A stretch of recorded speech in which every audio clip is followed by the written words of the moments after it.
भारत की G20 presidency बहुत बड़ी बात, आलोचकों के लिए EAM जयशंकर 2 देशों की अपनी यात्रा के दूसरे चरण में साइप्रस से ऑस्ट्रिया पहुंचे। जयशंकर ने कहा कि भारत निष्पक्षता और न्याय की आवाज बनेगा। भारत की G20 अध्यक्षता को एक बहुत बड़ी बात करार देते हुए विदेश मंत्री एस जयशंकर ने कहा है कि देश ने ऐसे समय में शक्तिशाली समूह की बैठकों की मेजबानी करने की जिम्मेदारी ली है जब वैश्विक आपूर्ति श्रृंखला पर भारी आर्थिक दबाव और मजबूत राजनीतिक दबाव है। दुनिया में ध्रुवीकरण। भारत ने 1 दिसंबर को औपचारिक रूप से G20 की अध्यक्षता ग्रहण की। राज्य सरकार के प्रमुखों के स्तर पर अगला G20 नेताओं का शिखर सम्मेलन 9 और 10 सितंबर को नई दिल्ली में आयोजित होने वाला है। रविवार को ऑस्ट्रिया की राजधानी में प्रवासी भारतीयों को संबोधित करते हुए जयशंकर ने कहा कि भारत अंतर्राष्ट्रीय समुदाय के लाभ के लिए अपनी अध्यक्षता का उपयोग करना चाहता है। मुझे कभी कभी सवाल मिलता है, आप कल्पना कर सकते हैं कि किस तरफ से कह रहे हैं, वैसे भी यह आपके रास्ते में आना ही था। तो क्या बड़ी बात है?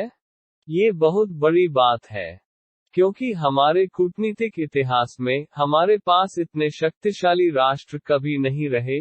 दुनिया की शीर्ष 20 अर्थव्यवस्थाएं, जो आज विश्व व्यापार पर हावी होने के लिए वैश्विक सकल घरेलू उत्पाद के थोक के लिए जिम्मेदार हैं, उनके नेता भारत आते हैं, उन्होंने कहा।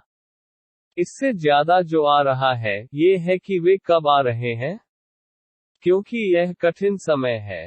आपूर्ति श्रृंखलाओं पर दुनिया भारी आर्थिक दबाव में है। बहुत मजबूत राजनीतिक ध्रुवीकरण है, यहां तक कि सभी प्रमुख 2 देशों की अपनी यात्रा के दूसरे चरण में साइप्रस से ऑस्ट्रिया पहुंचे। जयशंकर ने कहा कि भारत निष्पक्षता और न्याय की आवाज बनेगा। उन्होंने कहा कि देश ये सुनिश्चित करेगा कि यह उन समाजों और देशों के लिए एक आवाज के रूप में उभरे जो अन्यथा पीछे रह जाएंगे और उनके लिए बोलने के लिए कोई और नहीं होगा। हम इसे भारत और उन सभी परिवर्तनों को पेश करने के अवसर के रूप में लेंगे जिन्हें मैंने लोगों को बताने की कोशिश की है। ये G20 अध्यक्षता वैसी नहीं है जैसी आमतौर पर की जाती है। ये कुछ ऐसा नहीं है जो सिर्फ राजधानी शहर या 2 या 3 महानगरों में किया जा रहा है। हम इसे देशभर के 55 से ज्यादा शहरों में ले जाने वाले हैं।